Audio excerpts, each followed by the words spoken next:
नमस्कार, आप टू उत्तराखंड में आपका स्वागत है और मैं हूं आपके साथ आकांक्षा मिश्रा। आइए आगाज करते हैं उत्तराखंड की अहम खबरों का। फिल्म द केरला स्टोरी पर उत्तराखंड के सीएम पुष्कर सिंह धामी ने कहा कि द केरला स्टोरी एक ऐसी फिल्म है जिसमें दिखाया गया है कि कैसे बिना गोली बम के आतंकवाद को फैलाया जा रहा है। सीएम ने कहा, ये सिर्फ एक राज्य की बात नहीं, ये पूरे देश और विश्व की बात है। मैं सभी से अनुरोध करता हूं कि वो इस फिल्म को देखें।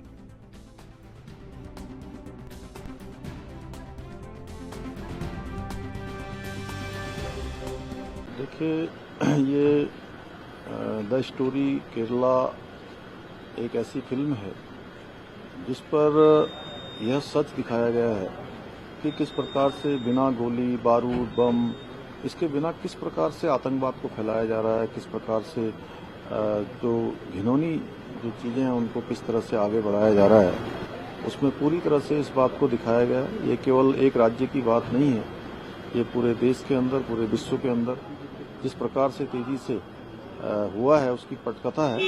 इसलिए मैं भी जा रहा हूं, अपने सहयोगी गणों को भी सभी लोग उसमें देखने जाएंगे। हमारी मातृशक्ति भी बड़ी संख्या में होगी और मैं सभी से अनुरोध करता हूं कि सभी लोग इस फिल्म को जरूर देखें। नैनीताल में हिंदूवादी नेताओं ने पत्रकार वार्ता करते हुए सभी लोगों से फिल्म द केरला स्टोरी को परिवार के साथ देखने का आह्वान किया है। प्रेस वार्ता के दौरान भारतीय जनता पार्टी किसान मोर्चा के प्रदेश मंत्री कमल जोशी ने कहा कि जो लोग लव जिहाद के माध्यम से हिंदू बहन बेटियों को भगाने का काम कर रहे हैं, उनके खिलाफ केरल सरकार को आवश्यक कार्रवाई करनी चाहिए। इसके अलावा समस्त हिंदू समाज को जन जागरण अभियान के तहत हिंदू बहन बेटियों को लव जिहाद के षड्यंत्र से बचाने का काम करना चाहिए ताकि आने वाला भविष्य सुरक्षित हो सके।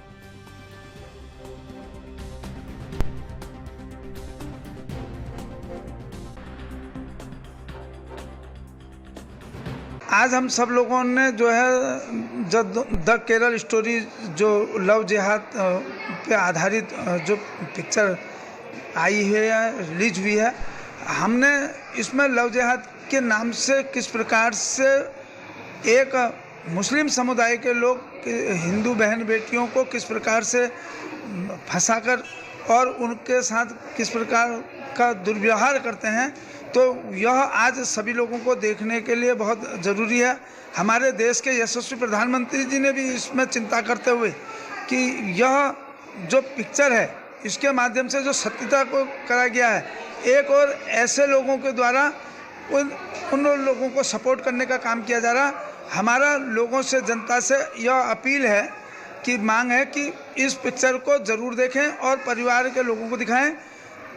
ये द केरल स्टोरी जो है हमारे हल्दूचौड़ में मूवी जोन में लगी है, हल्द्वानी में लगी है, जहाँ जहाँ भी ये पिक्चर लगी हैं, सभी लोगों से निवेदन है इस पिक्चर को देखने के लिए अवश्य जाएं, जिससे कि हमारे क्षेत्र के और हिंदू समाज को हम सुरक्षित रख पाएंगे और ऐसी जिहादी मानसिकता को, जो जिहादी मानसिकता लव जिहाद के नाम से हमारी बहन बेटियों को फंसाने का काम करते हैं, हम अपनी बहन बेटियों को बचाने का काम कर पाएंगे। सर, केरल स्टोरी जो पिक्चर आई है, ये एक बहुत बड़ा षड्यंत्र है। देश की डेमोग्राफी को चेंज करने का पूरी योजना है और ये केवल केरल का विषय नहीं है, ये संपूर्ण भारतवर्ष में, संपूर्ण देश में ये विषय चल रहा है। इसको बहुत तीव्रता के साथ और गंभीरता के साथ लेना होगा, तभी रोका जा सकता है, वरना ये जनगणना के जो मापदंड हैं, इससे संपूर्ण देश टूटने की ओर बढ़ रहा है। इसकी ओर थोड़ा ध्यान देना चाहिए देश की सरकार को। जनता से हमारी अपील है, इस पिक्चर को जरूर देखें, क्योंकि इसमें बहुत ऐसे सत्य सामने आए हैं जो कि सामान्य रूप से हम लोगों को देखने को नहीं मिलेंगे। पता होना चाहिए कि आखिर देश में षड्यंत्र किस प्रकार से चल रहे हैं हमारे यहाँ। तो कश्मीर फाइल्स भी आई थी, उसकी तुलना किस प्रकार से कर रहे हैं इस मूवी से? कोई ऐसी मूवियाँ बननी चाहिए? इस प्रकार की मूवी बिल्कुल बननी चाहिए, क्योंकि संपूर्ण देश की जो स्थिति बन रही है उसमें देश को इकट्ठा रहना, देश का संगठित रहना बहुत आवश्यक है। संपूर्ण देश की गरिमा बनाए रखना बहुत आवश्यक। देश की संस्कृति टूटेगी अगर इस प्रकार के कार्यक्रम होते रहेंगे, क्योंकि ये एक बहुत घातक योजना चल रही है देश को झोंकने के लिए। पूर्व मुख्यमंत्री उत्तराखंड और वर्तमान लोकसभा सांसद डॉक्टर रमेश पोखरियाल निशंक ने कहा कि पूरे प्रदेश के अंदर भारतीय जनता पार्टी के प्रति लगातार न केवल उत्साह बढ़ रहा है, लोगों के अंदर भारतीय जनता पार्टी में आने की होड़ सी है। हरिद्वार जनपद से पिछले समय से काफी लोगों ने बीजेपी की सदस्यता ली है, चाहे वो कांग्रेस, बसपा और सपा में रहे हों। काफी संख्या में आज भी लोगों ने बीजेपी की सदस्यता ग्रहण की।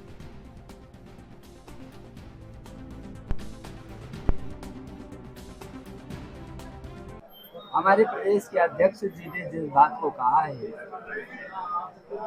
कि पूरे प्रदेश में भारतीय जनता पार्टी के प्रति लगातार न केवल उत्साह बन रहा है बल्कि भारतीय जनता पार्टी में आने की एक ओर सी है।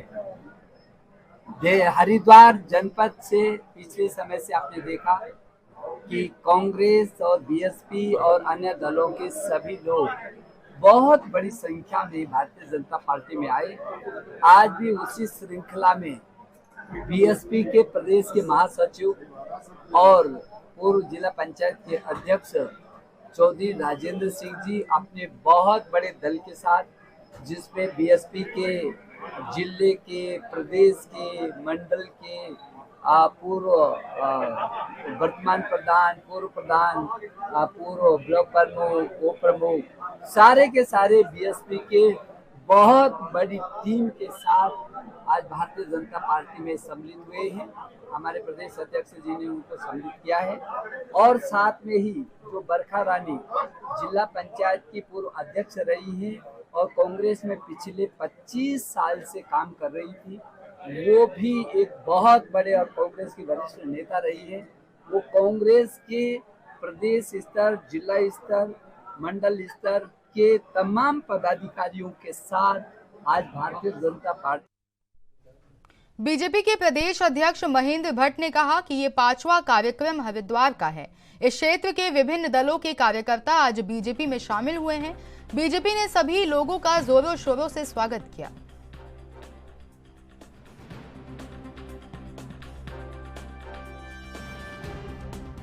देखिए, हमने ये 5वां कार्यक्रम हरिद्वार का है।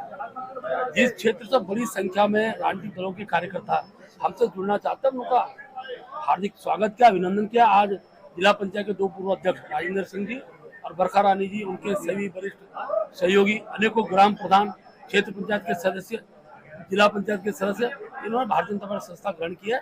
मैं उन सबका स्वागत कर रहा हूँ। और हमने जो शुरू में ही कहा था कि बड़ी संख्या में विकास, देश के विकास को देखते हुए प्रदेश सरकार के प्रति प्रभावित होकर जनप्रतिनिधियों पर जनता का प्रभाव है, जनता का दबाव है और सब लोग भारतीय जनता पार्टी आना चाहते हैं। अभी हमने गंगोली हाट के अंदर जो वहाँ के बूथ स्तर के कार्यकर्ता थे, कांग्रेस के बाकी दलों के, उनको हमने जोड़ा है। उत्तरकाशी में कार्यक्रम हुआ है, काशीपुर में कार्यक्रम हुआ है। ऐसे अनेकों स्थानों पर कार्यक्रम भविष्य में चलाने वाले और एक माहौल, एक वातावरण लोकसभा चुनाव तो आपको इसी। बीजेपी का कुनबा बढ़ता ही जा रहा है। आज हरिद्वार से 2 बड़े नेताओं ने भारतीय जनता पार्टी का कमल थामा है।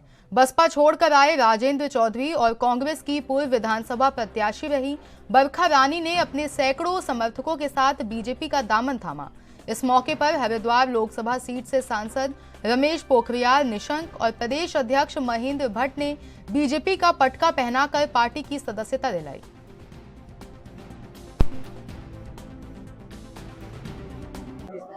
देखिए, मैं तो ये कहना चाहूँगा, समय की आवश्यकता है और भारतीय जनता पार्टी में जिस तरह सर्व समाज को जोड़कर सबके हित की चिंता भारतीय जनता पार्टी कर रही है, उसी में आस्था व्यक्त करते हैं। मैं भी ये उचित समझा कि आज के समय में भारतीय जनता पार्टी सबका भला कर सकती है। पहले तो आप सभी का धन्यवाद।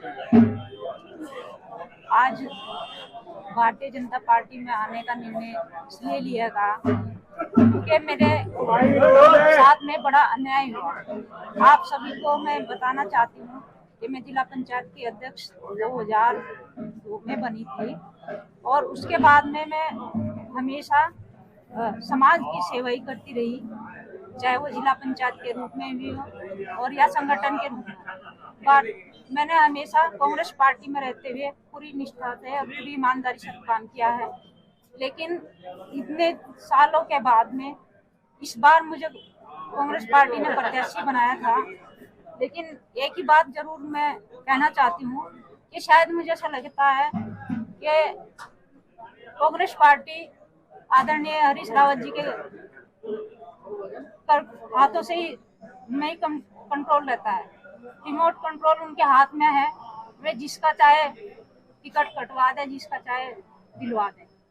मैं इतना जरूर कहना चाहूंगी कि मैं उन सब से अपने मन को, बड़े मेरे मन को दुखी हुई है कि मैंने अपने जीवन के 25 साल जो दिए हैं पार्टी को, उसमें मेरे साथ में फिर भी बाद में छल किया गया। इसीलिए मैं समझती हूँ कि कांग्रेस पार्टी को लालचन नहीं दूंगी, लेकिन मैं हरीश रावत जी को जरूर कहूंगी कि इतने स्वार्थी और प्रदेश का सत्यानाश मारने वाले आदरणीय अकेले हरीश रावत जी हैं, जो पूरे प्रदेश का। उत्तराखंड में अधिकारियों पर नकेल कसने के लिए लंबे समय से एसीआर की मांग हो रही है। वहीं कैबिनेट मंत्री सतपाल महाराज के एसीआर के मुद्दे को मीडिया से साझा करने को लेकर बीजेपी के प्रदेश प्रभारी दुष्यंत गौतम ने उन्हें इस विषय में मीडिया से बात नहीं करने की बात कहते हुए नसीहत दी है। उन्होंने कहा कि सतपाल महाराज की सभी बातों को प्रदेश के मुख्यमंत्री सुनते हैं और महाराज की ओर से जब ये बात सीएम से कर ली गई है तो फिर बार बार इस बात को मीडिया के सामने नहीं रखना चाहिए, वो गलत है। वहीं इसके साथ ही प्रदेश प्रभारी दुष्यंत गौतम ने हाल ही में कैबिनेट मंत्री प्रेमचंद अग्रवाल की ओर से सड़क में खुलेआम एक व्यक्ति के साथ मारपीट करने वाले प्रकरण पर सीएम धामी की ओर से निष्पक्ष जांच की बात कही।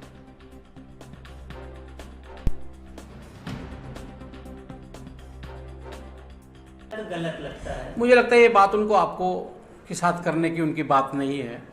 ये मुख्यमंत्री से बात करनी चाहिए थी और समय समय पर वो बात करते भी रहते हैं, उनकी समस्याओं का हल मुख्यमंत्री निकालते रहते हैं।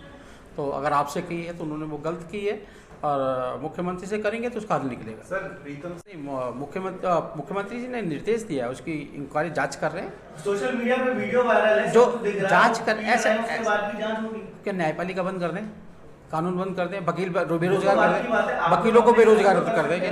नहीं सुनिएगा, अब निर्णय आएगा उसका, जो भी होगा गुनाहगार नहीं बचेगा। ये बात इसलिए उठ रही क्योंकि आप अनुशासनात्मक पार्टी कहलाते हैं और कठोर निर्णय लेने से गुरेज नहीं करता है। तो क्या कारण कि प्रेमचंद अग्रवाल क्योंकि जो प्रतिनिधित्व होकर के ऐसे बाल उठाई जो रास्ते में कर रहे हैं, गलत मैसेज जा रहा है और ये भी लग रहा है कि सत्ता के हनक है, सत्ता के हनक से कहीं ना कहीं गलत जा रहा है। लेकिन अब हमें ये भी कहते हैं कि आप डिक्टेटर नहीं हो, तो हम डिक्टेटर नहीं है, जो आएगा बताएंगे आपको। तो क्या लोकसभा चुनाव से पहले कोई बड़े कांग्रेस के नेता, ये बड़े चेहरे क्या एक बार फिर कमर तोड़ने जा रहे हैं आप कांग्रेस?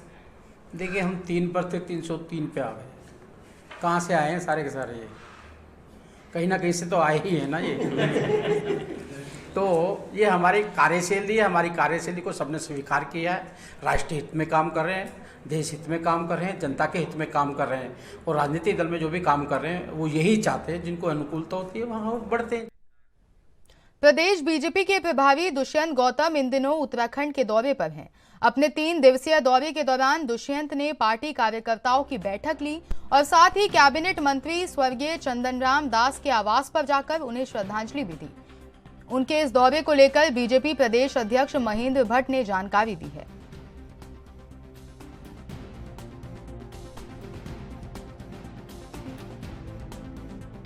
ये हमारे प्रभारी जी का आज कुमाऊं का प्रवास है और बागेश्वर में जाने वाले हैं, जहाँ हमारे नया संगठन परिचालनात्मक बैठक उनकी है। इसके साथ साथ बागेश्वर के अंदर कार्यक्रम से मिलना और वहाँ के विषय को लेकर के आगामी दिनों में वहाँ बाई इलेक्शन होना है, तो सब प्रकार की चर्चा करेंगे और उसके बाद हम लोग बैठेंगे प्रत्याशी के रूप में जो निर्णय हो। वन मुख्यालय देहरादून से कुछ जरूरी फाइलें और गोपनीय दस्तावेज गायब होने के मामले में वन मंत्री सुबोध उनियाल ने जांच के आदेश दिए हैं। उन्होंने पत्रकारों से वार्ता के दौरान बताया कि संबंधित अधिकारियों को नोटिस जारी किए गए हैं, साथ ही इस पूरे मामले की जांच के आदेश दिए हैं। उन्होंने बताया कि 2 फाइलें गायब हुई हैं, इसके संबंध में जांच चल रही है और जो भी दोषी होगा उसके खिलाफ सख्त से सख्त कार्रवाई की जाएगी।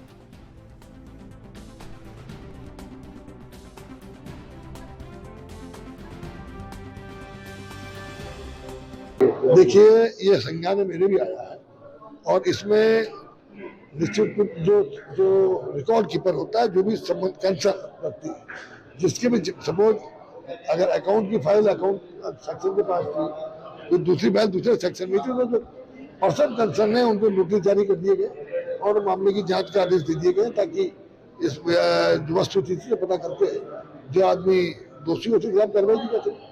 कितना गंभीर मंत्री जी आपके लिहाज से मामला है, क्योंकि दस्तावेजों से जुड़ा हुआ है? देखिए, 2 फाइलों के बारे में संज्ञान में आया है, तो इसीलिए मैंने आपसे कहा कि देखिए उनको नोटिस दिया गया है और जांच के आदेश कर दिए गए। जब जांच हो जाएगी उसके बाद निश्चित रूप से कार्रवाई की जाएगी। उन्होंने बताया कि कौन कौन सी फाइलें हैं जो गायब हुई हैं, किसके संबंध में बोल रहे हैं, प्रोजेक्ट से संबंधित। देखिए, कोई अकाउंट सेक्शन की एक फाइल है, दूसरी फाइल, 2 फाइलों और मैंने कह दिया आपको जांच का आदेश दे दिया, उनको नोटिस। कांग्रेस संगठन के प्रदेश उपाध्यक्ष मथुरा दत्त जोशी ने बताया कि प्रदेश में चल रही जल जीवन मिशन की योजनाओं में कुमाऊं मंडल के जिले गढ़वाल के मुकाबले पिछड़ गए हैं। केंद्रीय जल शक्ति मंत्रालय की ओर से जारी जल जीवन सर्वेक्षण रिपोर्ट में ये खुलासा हुआ है। उन्होंने कहा कि इसमें बहुत बड़ा घोटाला हुआ है। हम बार बार इसकी जांच की मांग कर रहे हैं, लेकिन अभी तक इसमें कोई जांच नहीं की गई।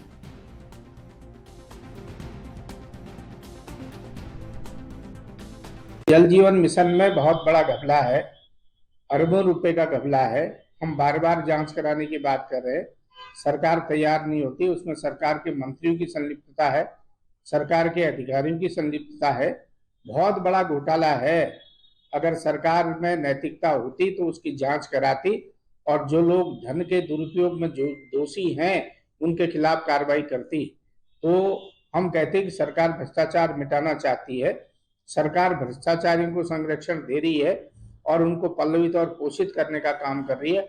हमारी मांग है कि जल जीवन मिशन के अंतर्गत जितने भी काम हुए हैं उनकी जांच होनी चाहिए और हर घर नल पहुंचाने का जो वायदा इन्होंने किया है वो एक धोखा है, एक खोखला नारा है।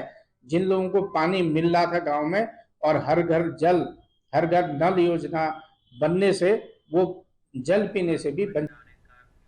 रामनगर में हाईटेक मीडिया सेंटर की मांग को लेकर देवभूमि मीडिया क्लब के पत्रकारों की ओर से क्षेत्रीय विधायक दीवान सिंह बिष्ट और नगर पालिका अध्यक्ष हाजी मोहम्मद अकरम को एक ज्ञापन दिया गया। दरअसल मीडिया सेंटर की स्थापना को लेकर पत्रकारों की ओर से लंबे समय से शासन प्रशासन से मांग की जा रही है।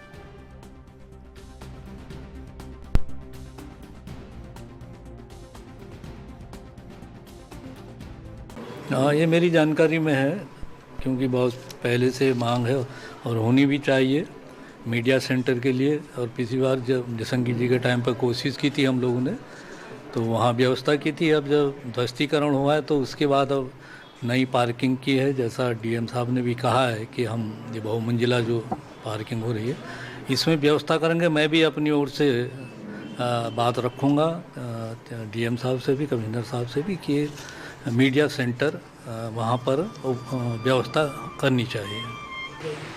देखिए, ऐसा है, आपको पहले भी निशंक साहब ने तहसील में दिया था एक कमरा।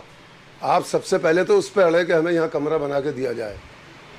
आपके पास लिखित भी है और आपका वहाँ कार्यालय भी चला था। अब आज की डेट में रामनगर के अंदर पेशाब घर बनाने को जगह नहीं है। कितने पेशाब घर तो तोड़ दिए गए, लोगों ने तोड़वा दिए। और जब ये मौका था, हमने लोगों से कहा तो कोई नहीं आया। माफियाओं के डर से हमने पार्क बना दिए और दुकानें बना दी नगर पालिका की, ताकि इनकम हो। माफियाओं के डर से सब उस पर नजरें थी। आज पोजीशन यह है कि आज जगह ही नहीं है, तो हम क्या कह सकते हैं। और जो हमारे अंडर में जितनी नगर पालिका, वहाँ जगह ही नहीं है। राज्य के कैबिनेट मंत्री प्रेमचंद अग्रवाल नगर निगम के ट्रेंचिंग ग्राउंड को लेकर काफी गंभीर नजर आ रहे हैं। उन्होंने कूड़े के पहाड़ की समस्या से निजात दिलाने और लालपानी में कूड़ा निस्तारण प्लांट को चालू करने के संबंध में शहरी विकास निदेशालय और नगर निगम ऋषिकेश के अधिकारियों के साथ बैठक की है। कैबिनेट मंत्री ने इस बैठक में कचरा निस्तारण की समस्या का शीघ्र समाधान करने के निर्देश अधिकारियों को दिए हैं।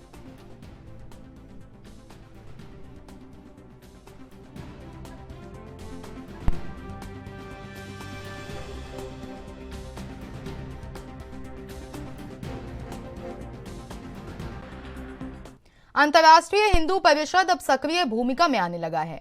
परिषद के राष्ट्रीय अध्यक्ष परवीन तोगड़िया अब राष्ट्रीय बजरंग दल को विस्तार देने की कवायद में जुटे हैं। इसी कड़ी में अल्मोड़ा पहुंचे प्रांतीय कार्यकर्ताओं ने अल्मोड़ा बजरंग दल का गठन किया। इस मौके पर प्रांतीय उपाध्यक्ष कृष्णा कांडपाल ने कहा कि राष्ट्रीय बजरंग दल पूरी तरह से हिंदुत्व को लेकर काम करता है और आने वाले समय में समाज की हर बुराई के लिए लड़ाई लड़ेगा।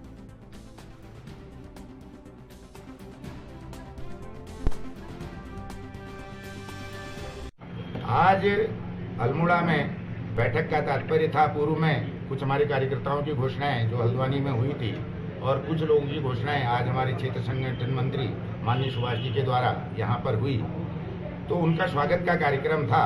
और अन्य आने वाले टाइम में हमारा जो वर्ग लग रहा है हनुमत धाम रामनगर में जिम्मेदार कार्यकर्ताओं का, उसके बारे में भी ये बैठक थी। और जून में 10 से लेकर 15 तारीख तक, जो हम 10 से 15 या 15 से 20 जून में, तो वो कार्यक्रम हमारा ऋषिकेश हरिद्वार में होगा। वो वर्ग हमारा पूरे प्रांत का होगा, राष्ट्रीय बजरंग दल का, जिसमें कि हम अपने नवयुवकों को समाज में काम करने के लिए, हिंदुत्व का काम करने के लिए तैयार करेंगे। राष्ट्रीय बजरंग दल, अंतर्राष्ट्रीय हिंदू परिषद हिंदू हितों के लिए काम करेगा।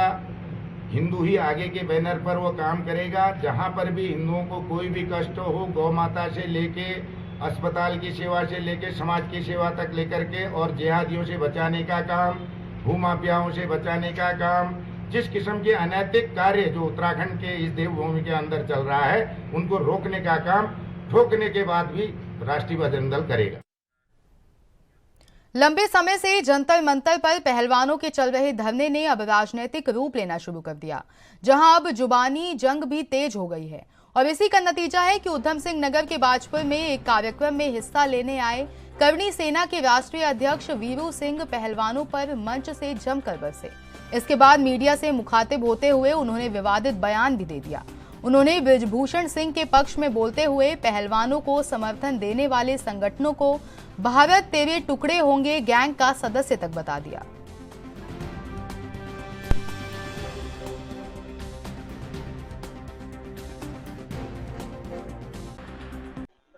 देखिए, मैं एक वीडियो देख रहा था अभी मेरे पास किसी ने भेजा है कि पहलवान जो बैठे थे उन्होंने पहले कहा कि मैं कोर्ट और सुप्रीम कोर्ट की बातों को मानूंगा। सुप्रीम कोर्ट ने जो डिसीजन दिया, आज के 4 दिन पहले सुप्रीम कोर्ट ने डिसीजन दे दिया कि आपकी जो मांगे थी सुप्रीम कोर्ट उस पर वर्क कर लिया, अब आप अपना धरना समाप्त करिए। उसके बाद धरना जीवी बन के 4 दिन से सुप्रीम कोर्ट, इस देश के सबसे बड़े कोर्ट की अवहेलना करने वाले पहलवान क्या देश हित की बात कर सकते हैं? उनके धरने में कौन आ रहे हैं? किसान संगठन के लोग, खाप पंचायत के लोग, जो और ऐसे लोग जो देश के खिलाफ बैठे रहते हैं, जो हिंदुस्तान को तोड़ने की बात करते हैं, जो ये कहते हैं, नारा लगता है कि भारत तेरे टुकड़े होंगे इंशाअल्लाह इंशाअल्लाह। ऐसे लोग अगर उस धरने का समर्थन कर रहे हैं तो क्या ये पहलवानों का धरना बचा है क्या? बृजभूषण शरण सिंह अगर गलत है तो उनका फांसी पर लटका दो ना। कोर्ट के आदेश का अवहेलना कर रहे हैं कि किसी को जबरदस्ती, बस मैंने बोल दिया, मेरे साथ गलत हुआ तो उसको क्या फांसी पर लटका दिया जाए? कोर्ट कहाँ चली गई? आईपीसी सीआरपीसी है ना, देश में कानून है ना। कानून को ना मानने वाले लोग देश के लिए कार्य कर सकते हैं क्या? देश में तथाकथित राजनीतिक पार्टियां आज धरने में बैठ के उनका सपोर्ट कर रही हैं, क्या वो देश हित की बात कर रहे हैं क्या? मैं ये नहीं कहता कि बृजभूषण शरण सिंह का मैं सपोर्ट करता हूं, लेकिन जिस तरीके से बृजभूषण शरण सिंह अपने कॉन्फिडेंस में कह रहे हैं, जब कमेटी बन गई है तो कमेटी को मौका मिलना चाहिए कि पहलवान डिसाइड करेंगे कौन चोर है, कौन डकैत है, कौन रेपिस्ट है, कौन बलात्कारी है। तो फिर सुप्रीम कोर्ट का क्या मतलब है? वही कोर्ट, वही कचहरी, वही राजा, वही न्यायपालिका, वही कार्यपालिका। तो फिर ठीक है, जो देश हित के लिए बात करेगा। मैं तो सीधा कहता हूँ, जो अपने बाप का नहीं, अपने जात का नहीं, जो अपने जात का नहीं, अपने जसपुर के बलदेव सिंह इंटर कॉलेज में क्षत्रिय महासभा के सौजन्य से स्कूली छात्रों की ओर से महाराणा प्रताप की जयंती मनाई गई। इस कार्यक्रम में जसपुर से विधायक आदेश चौहान और क्षत्रिय महासभा के अध्यक्ष राजकुमार सिंह चौहान ने मुख्य अतिथि के रूप में शिरकत की।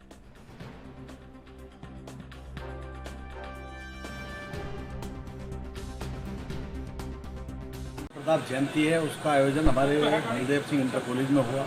हमारे क्षत्रिय सभा के अध्यक्ष ये जो है राजकुमार भाई और सभी क्षत्रिय बंधु हमारे कार्यकारिणी में उपस्थित रहे, बच्चे उपस्थित रहे। और सबसे महाराणा प्रताप का जो त्याग है, बलिदान है, उनका बच्चों को बताने का, सब समाज को जागरूक करने का है कि सभी समाज को साथ लेकर जैसे उन्होंने चले और अपनी मातृभूमि के लिए उन्होंने युद्ध लड़े, तो मात्र प्यार जागता है, मतलब उनके शिक्षा मिलती है। तो बच्चों को अच्छे आचरण उनसे जो प्राप्त हो वही उसका है। पूर्णागिरी के अंतर्गत आने वाले होटल और धर्मशालाओं में थाना भैरव मंदिर प्रभारी ने अन्य पुलिस कर्मियों के साथ मिलकर चेकिंग की। इस दौरान उनकी ओर से श्रद्धालुओं को जागरूक किया गया और होटल स्वामियों को साफ सुथरा भोजन बनाने के साथ ही उचित मूल्य लिए जाने की भी हिदायत दी गई।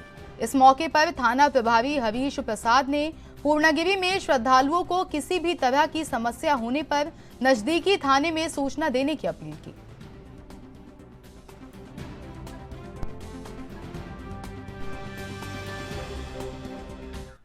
आपड़ू उत्तराखंड में मेरे साथ इतना ही। देश की तमाम बड़ी खबरों के लिए बने रहिए हमारे साथ और देखते रहिए ANB न्यूज़।